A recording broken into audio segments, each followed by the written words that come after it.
Hello everyone, today I'm reviewing Mindset, The New Psychology of Success by Carl Icahn, a book that didn't just tell me about new concepts, but reshape how I think about my own abilities, challenges, and growth. As organizational behavior students, understanding mindset isn't just academic. It's a tool we'll use in group projects, internship, and future careers. Let's break this down. Why the book matters, why key insights shifted my thinking, its limitation, and how we can apply it. First, let's talk about why mindset is critical for us. Organizational behavior is all about understanding human behavior in workplace, how teams collaborate, how leaders motivate, and how individuals adapt to change. Dweck's work ties directly to this. A fixed mindset can make us avoid tough tasks for fear of proving we're not good enough. But a growth mindset helps us embrace challenges, learn from mistakes, and support teammates. Exactly the skill we need for OB related work. For example, when we're assigned a group project with a new tool of data analysis software, mindset will determine if we say, I don't know how to do this, I would let someone else do it. Or I can learn this with practice, let's figure it out together. This book turns abstract mindset ideas into actionable habits for our future. Every insight below is not just a takeaway from the book, it's a change in how I see myself and my work. Let's complete my thinking before and after reading. For Insight 1, that is, challenges and threats, there are growth opportunities. Before reading Mindset, I avoid challenges. Last semester, my group had to do a presentation using Tableau.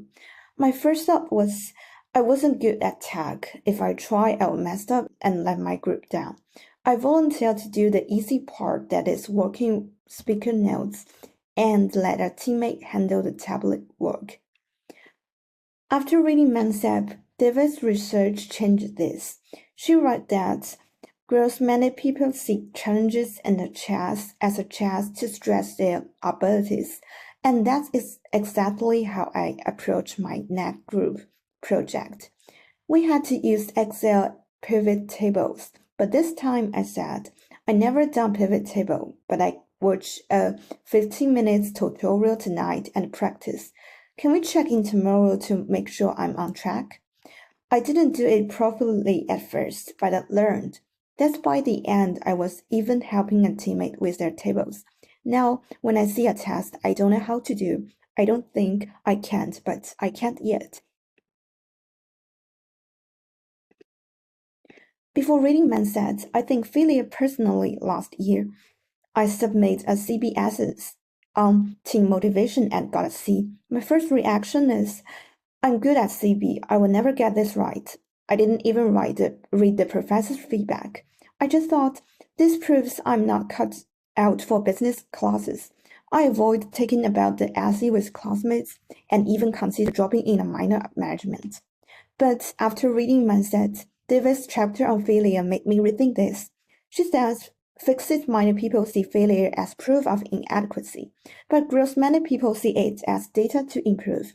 I went back to that essay, read the feedback. It said my example was too vague, and I used that to rewrite a practice essay for the next assignment. This time I include specific workplace example, like how a coffee shop team used incentive to boost motivation and got a B+. Now when I get a bad grade or mess up a task, my first step is to ask, what can I learn from this instead of what's wrong with me? Before reading Mindset, I thought praise like you are so smart was the best way to encourage people. When my partner acted a status quiz, I said, wow, you are natural at this. Status is so hard, I could never do that. But later, I noticed she stopped volunteering for hard status tasks. She told me, I don't want to mess up and prove I'm not actually good at status. I don't realize my prize was making her avoid challenges. But after reading Mindset, David explained that pricing talent reinforce fixed mindset. while pricing efforts or strategies build growth mindset. Now, when my classmates do well, I say things like, last month after I said this to a teammate, I saw you asking the professor for extra practice problem. How did that help you prepare for the quiz? He told me it made me want to keep trying new studies instead of just hoping I'm good at this.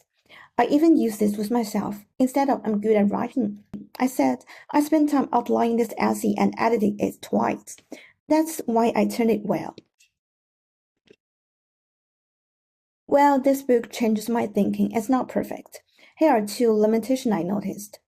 Critic 1. It outlooks systemic barriers to growth. David focused heavily on effort equals growth, but she really talked about external factors that make effort harder for some people. For example, last semester, a classmate of mine had to work 20 hours a week to pay tuition. She wanted to learn a new project management tool for our group project, but she didn't have the time to practice. Telling her just to try harder ignored the reality of her schedule. An OB contest.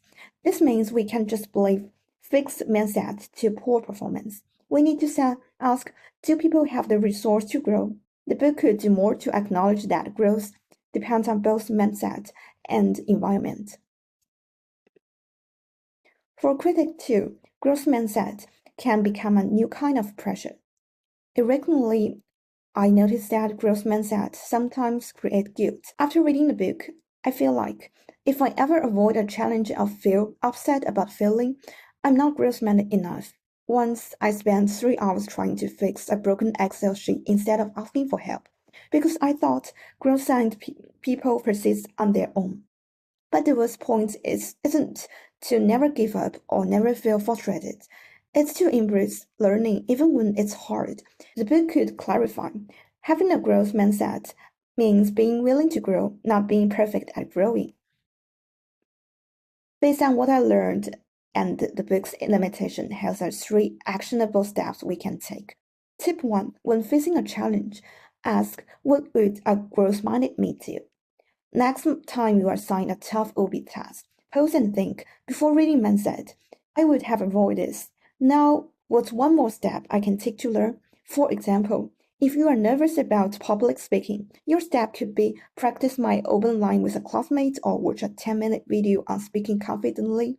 That's how habits changes. For tip 2, turn failure notes into growth plans. When you get negative feedback on an essay, group project, or presentation, don't just feel upset. Write a growth plan. Here's what I do.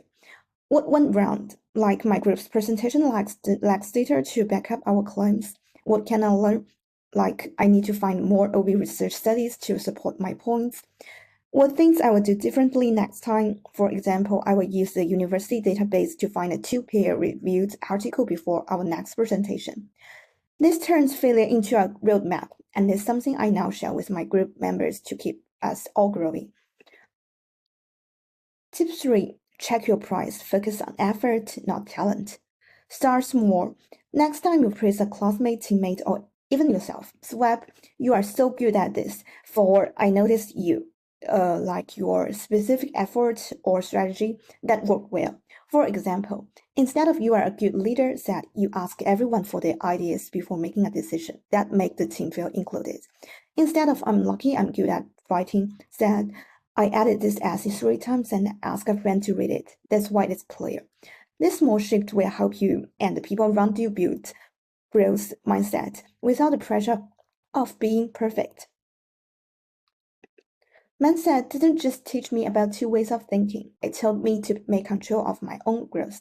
As OB students, we're going to face challenges, tough group projects, confusing concepts, and future jobs that require us to learn new skills fast.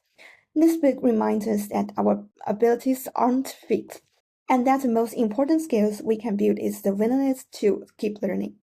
I used to think success meant being good at things. Now I think success means get better at things. And that's a challenge I carry with me in every OB class, every group project, and every step of my career.